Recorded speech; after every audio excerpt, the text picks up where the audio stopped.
Good evening. This is All India Radio, Kohima. I'm Jonas Yantan with Evening News. The headlines. Chief Electoral Officer Nagaland says Election Commission has instructed to endeavour for free and fair poll with zero violence. Union Minister Dr. Singh says governance reforms introduced by Prime Minister Modi provides enabling environment for working women. Two-day partner launch training for senior health officials of Nagaland begins in Kohima. And Chief of Defence Staff General Chauhan says NCC's contribution in inculcating discipline and leadership amongst the youth is exemplary. Now the news in detail. In view of the upcoming State Assembly election, a two-day training program for district-level master trainers conducted by Chief Electoral Officer's Office, Nagaland began today at the DC's Conference Hall, Kohima. Speaking at the inaugural session, CEO V. Shashank Shekhar informed the master trainers that the Election Commission of India has already visited the state for the upcoming assembly election and had categorically instructed to endeavour for a free and fair poll with a zero violence. He urged the master trainers to ensure that thorough instructions and training are given to all the polling officials. Saying that a small mistake can affect the entire election process, he asked the officials to be very alert and careful and to minutely sensitize polling personnel in their respective districts. The CEO also requested the officials from newly created districts to bring up any required support to the CEO's office. Union Minister of State for Personnel, Public Grievances and Pensions, Dr. Jitendra Singh, today said that the governance reforms introduced by Prime Minister Narendra Modi provides enabling environment for working women.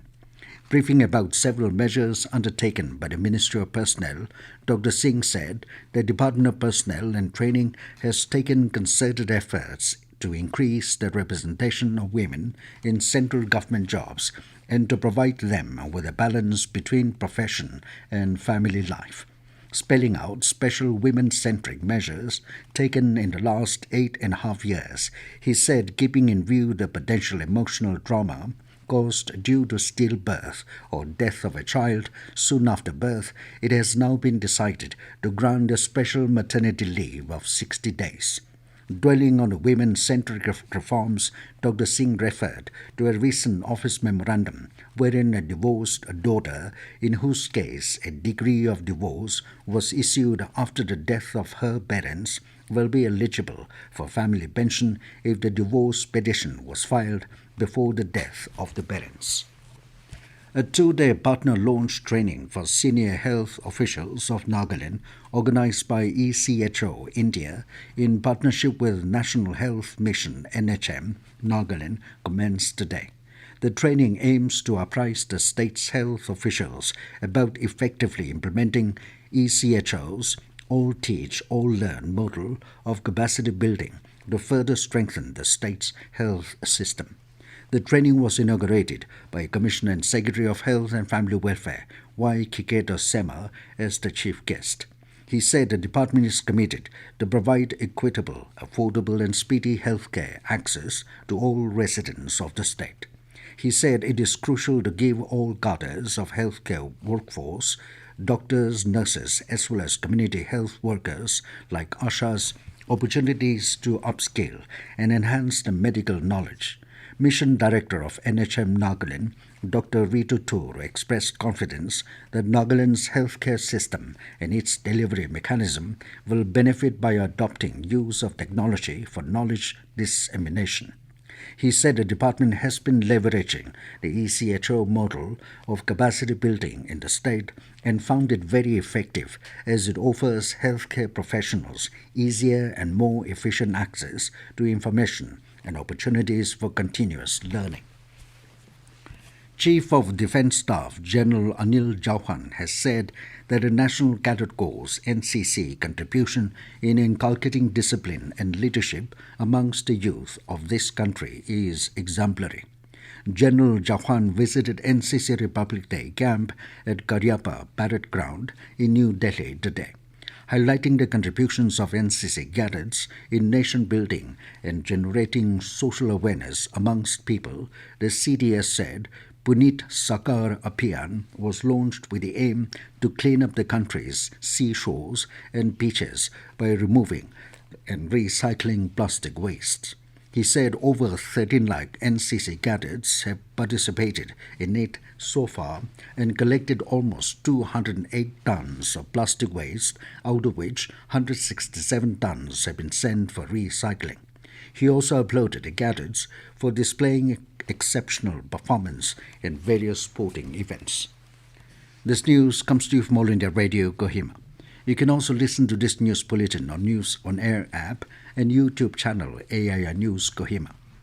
The 3-day 9th state-level Mimkut Mini Hornbill Festival under the theme Unity Through Culture, organized by Kuki Inpi Nagaland and sponsored by Tourism Department Nagaland, began yesterday at GMS Ground Molvam, village Jumukadima district.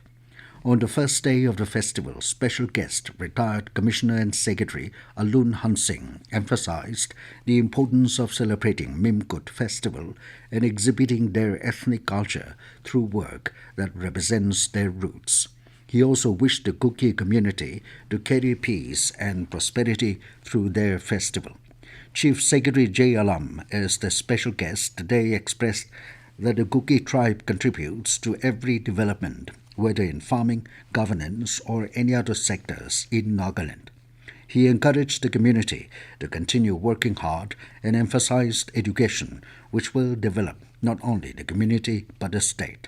He also said festivals like Mimkut are very important for preserving and promoting Naga cultures.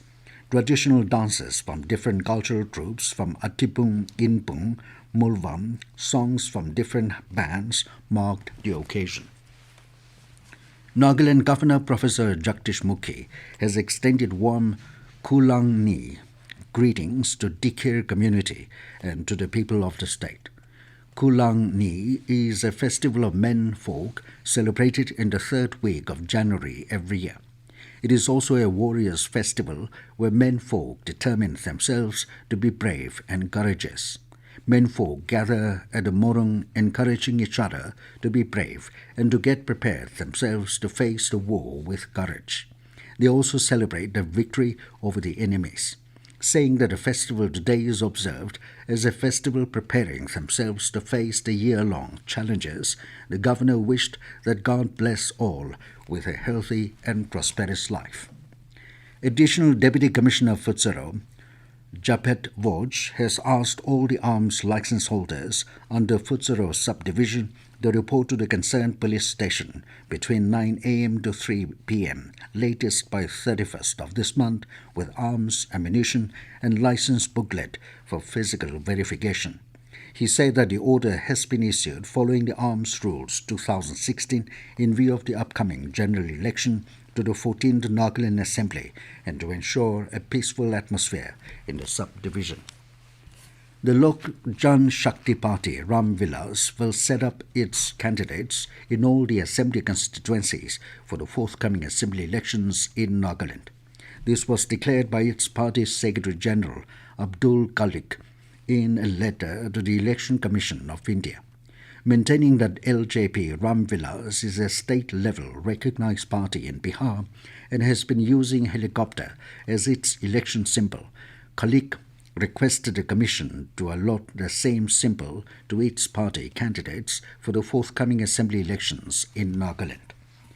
India has welcomed the decision of the UN Security Council's ISIL and Al-Qaeda Sanctions Committee to list Lashkar-e-Taiba's Abdul Rahman Makki, who is also the brother-in-law of LET leader Hafiz Saeed, as terrorist. In response to media queries, ministry spokesperson Arindam Bagchi said India remains committed to pursuing a zero-tolerance approach to terrorism. And now to end the news, here are the main points again. Chief Electoral Officer Nagaland says Election Commission has instructed to endeavour for free and fair poll with zero violence. Union Minister Dr. Singh says governance reforms introduced by Prime Minister Modi provides enabling environment for working women. 2-day partner launch training for senior health officials of Nagaland begins in Kohima. and Chief of Defence Staff General Chauhan says NCC's contribution in inculcating discipline and leadership amongst the youth is exemplary. That is all we have in this evening news bulletin. Good night.